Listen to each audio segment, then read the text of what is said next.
विक्रम सम्वत 2032 सालमा बारहसिङ्गेको प्रमुख वासस्थानको रूपमा विकास गर्ने उद्देश्यले घोषणा गरिएको यस आरक्ष्य विक्रम सम्वत 2073 फागुन 9 गतिको राजपत्रमा प्रकाशित भएसँगै शुक्लाफाँटा राष्ट्रिय निकुञ्जमा परिणत भएको हो।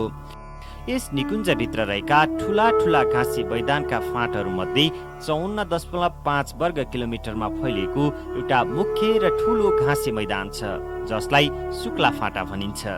यसै घाँसे मैदानको नामबाट नै यो राष्ट्रिय निकुञ्जको नाम शुक्लाफाँटा राष्ट्रिय निकुञ्ज रहन गएको हो। विश्वकै सबैभन्दा ठूलो मानिएको 2301 भन्दा बढी बारहसिङ्गेको एउटै झुण्ड एवं बाघको सबैभन्दा बढी घनत्व भएको निकुञ्जको रूपमा यो निकुञ्ज परिचित छ। नेपाल भारत सिमानाको दक्षिण पश्चिम कुनामा अवस्थित महाकाली नदीको पुरानो बहाव क्षेत्रमा बनेका फाँटहरू, धाप र सिमसार यस निकुञ्जका विशेषता हुन्। यस निकुञ्जमा 65.02% जंगल, 16.10% घाँसे मैदान, 3.76% झाडी तथा बुट्यान, 7.25% जलाशय र 7.87% विस्थापित कृषि जमिन पर्दछ।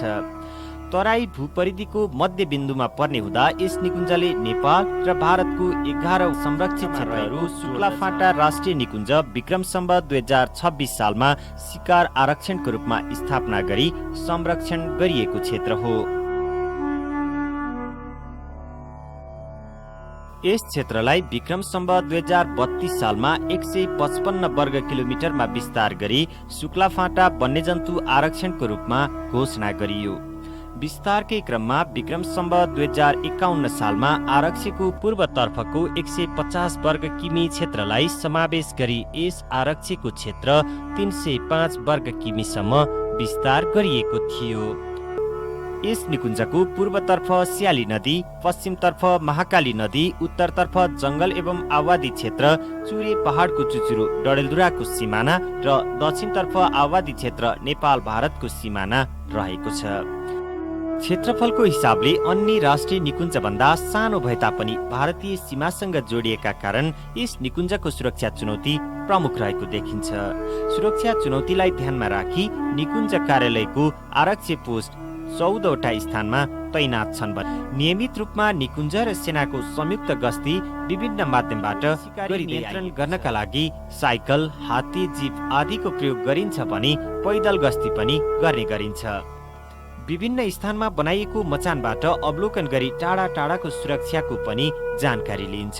वर्षातको समयमा डुबानका कारणले विभिन्न पोस्ट तथा मचानहरूमा जान समस्या हुने कारणले गर्दा वर्षातको समयमा भने गस्ती गर्न निकुञ्जमा 52% भूभाग सालको वन, 2% मिश्रित वन, 6% नदी तटीय वन, 30% घाँसे मैदान र 10% सिमसार क्षेत्र रहेको छ। यस निकुञ्जमा 118 परिवारका 665 प्रजातिका वनस्पतिहरू पाइन्छन्।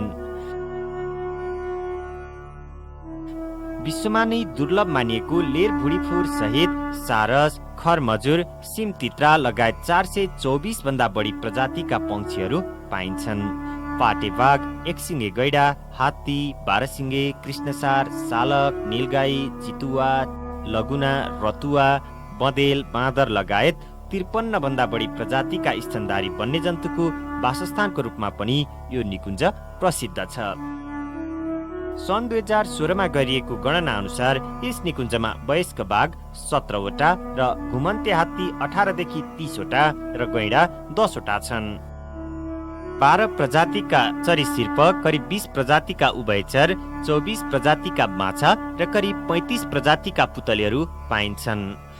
त्यस्तै सन् 2013 को गणना अनुसार 2301 वटा बारहसिङ्गे र 80 देखि 90 वटा नीलगाई रहेका छन्।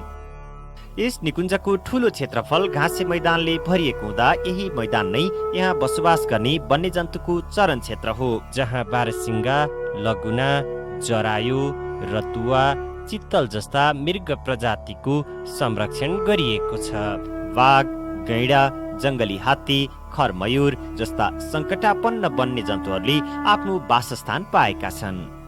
वन्यजन्तुको वासस्थानको रूपमा रहेको घाँसे मैदानको प्रत्येक वर्ष व्यवस्थापन गर्नुपर्ने हुन्छ। मेसिन तथा मानिसहरूद्वारा फाँटहरूको घाँस बुट्यानहरू काटी सुकाएर त्यसमा नियन्त्रित रूपमा आगो लगाई घाँसे मैदानको व्यवस्थापन गरिन्छ। अनावश्यक रूपमा पलाएका रुख प्रजातिका बिरुवाहरूलाई जरैदेखि उखेल्ने काम पनि गरिन्छ। यसका साथै निकुञ्जभित्र रहेका सिमसार क्षेत्र व्यवस्थापनका लागि निकुञ्जले अनावश्यक झारहरू हटाउने कार्य पनि गर्दै आएको छ। यस निकुञ्जभित्र रहेका विभिन्न ताल जस्तै रानी, सोलगौडी, सिकारी, तारा, बाबा, स्वामी, बठनिया, पिपल पोखरी तथा हिरापुर ताल, पलिया पोखरी, महाकाली नदी, स्याली नदी, बाहुने खोला, चौघर खोला आदि पर्यटकहरूका लागि आकर्षणका केन्द्र हुन्। वन्य जन्तुका लागि सदैव पानीको स्रोतको व्यवस्थापनका लागि सुक्खा मौसममा सुक्ने ताल तथा पोखरीहरूमा बोरिङ गरी पानी भर्ने काम गरिएको छ।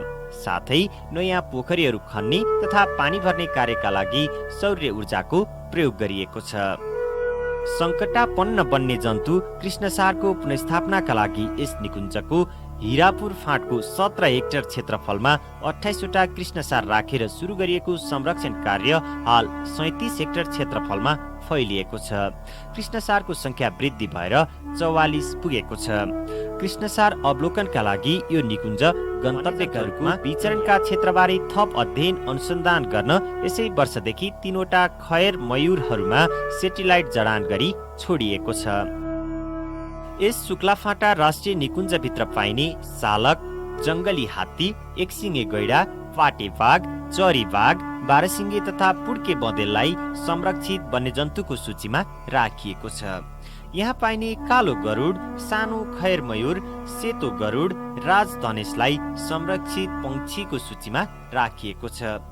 अजिङ्गर तथा सुनगोहोरोलाई संरक्षित सरीसृपको सूचीमा राखिएको छ। संरक्षित सूचीमा परेका वन्यजन्तु, पंक्षी तथा सरीसृपहरूको शिकार गर्न कञ्चनपुर जिल्लाको 6 वटा नगरपालिका र 2 वटा गाउँपालिकाका साथै यी अन्तर्गत 42 वटा वडाहरू रहेका छन्। यसैगरी एउटा मध्यवर्ती क्षेत्र व्यवस्थापन समिति छ भने 9 वटा मध्यवर्ती क्षेत्र उपभोक्ता समिति, 9 वटा सहकारी संस्था, 58 वटा इको क्लब, 501 वटा मध्यवर्ती क्षेत्र उपभोक्ता समूह, 280 वटा आबद्ध क्षेत्रमा जनताको सहभागितामा एउटा राणा थारू होमस्टे पनि सञ्चालनमा रहेछ। 174 मिटरदेखि 1386 मिटरको उचाइमा फैलिएको हुनाले यहाँ औसत अधिकतम तापक्रम 37 डिग्री सेन्टिग्रेड र न्यूनतम तापक्रम 7 डिग्री सेन्टिग्रेड रहेको छ। यो निकुञ्जमा वर्षभरिमा 3 अलग प्रकारका मौसम अनुभव गर्न पाइन्छ। जेठको मध्यदेखि मनसुन सुरु भई असोजसम्म अत्याधिक वर्षा हुन्छ। मनसुन सकिएपछि बिस्तारै तापक्रम कम हुँदै जान्छ र जाडो सुरु हुन्छ। पुष माघमा पनि अत्यन्तै जाडो हुने गर्छ। माघ 15 पछि तापक्रम बढ्दै गएर जेठसम्म गर्मी बढ्ने गर्छ भने वैशाख महिनामा अत्यन्तै गर्मी महसुस गर्न सकिन्छ। असोजदेखि वैशाख महिनासम्मलाई यस निकुञ्जको घुमघाम तथा अवलोकनका लागि उपयुक्त समय मानिन्छ। विशेष गरी यस निकुञ्जभित्र रहेका नानी ताल लगायतका अन्य तालहरूमा मगर गोहीहरू पाइन्छन्। पर्यटकीय आकर्षणका रूपमा शुक्लाफाँटा घाँसे मैदान, रानीताल, सिंहपाल बाबा मन्दिर, शिलालेख क्षेत्र, हिरापुर फाँट क्षेत्र, झोलुङ्गे पुल र निकुञ्ज प्रवेशका लागि नेपाल, सार्क राष्ट्र र अन्य देशका पर्यटकहरूलाई अलग अलग शुल्क निर्धारण गरिएको छ। निकुञ्ज प्रवेश गर्न आन्तरिक पर्यटकलाई प्रति व्यक्ति 20 रुपैयाँ, सार्क राष्ट्रका पर्यटकलाई प्रति व्यक्ति 200 रुपैयाँ र अन्य देशका पर्यटकलाई 500 रुपैयाँ निर्धारण गरिएको छ। 10 वर्षभन्दा कम उमेरका बालबालिकालाई निशुल्क प्रवेशको व्यवस्था गरिएको छ।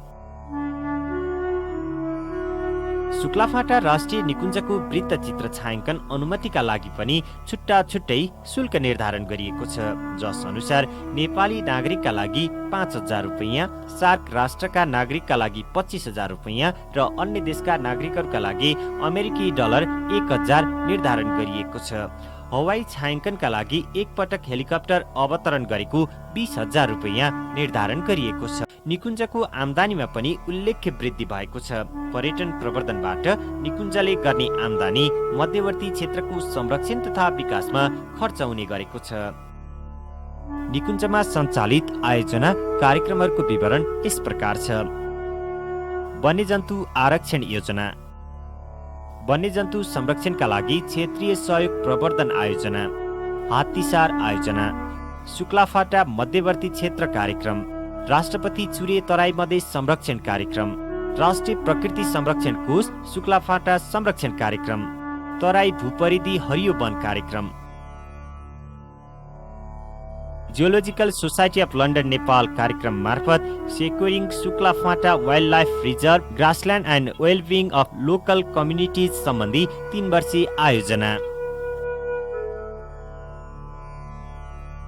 यो निकुञ्जभित्र रहेको बस्ती स्थानान्तरण गर्दा निम्तिएको जग्गा सम्बन्धी समस्या समाधान चाँडै गर्न सकिएमा र अत्याधिक चरीचरणलाई नियन्त्रण गर्न सकिएमा यस निकुञ्जलाई सुदूरपश्चिम नेपालको महत्त्वपूर्ण पर्यटकीय क्षेत्रको रूपमा विकास गर्न सकिने सम्भावना देखिन्छ। वन्यजन्तु वनस्पति एवं भूदृश्यको संरक्षण, सम्वर्धन र व्यवस्थापनमा सरकारवाला निकायलाई सहभागी गराएर दिगो र प्रभावकारी बनाउने विभागको लक्ष्य छ। यस क्षेत्रको पर्यटन प्रवर्धन गर्न सबै सरकारवालाहरूले आफ्नो क्षेत्रबाट भूमिका प्रस्तुत गरिएको खण्डमा शुक्लाफाटा राष्ट्रिय निकुञ्जलाई विश्वमा नै नेपाललाई चिनाउने पर्यटकीय गन्तव्य बनाउन सकिन्छ।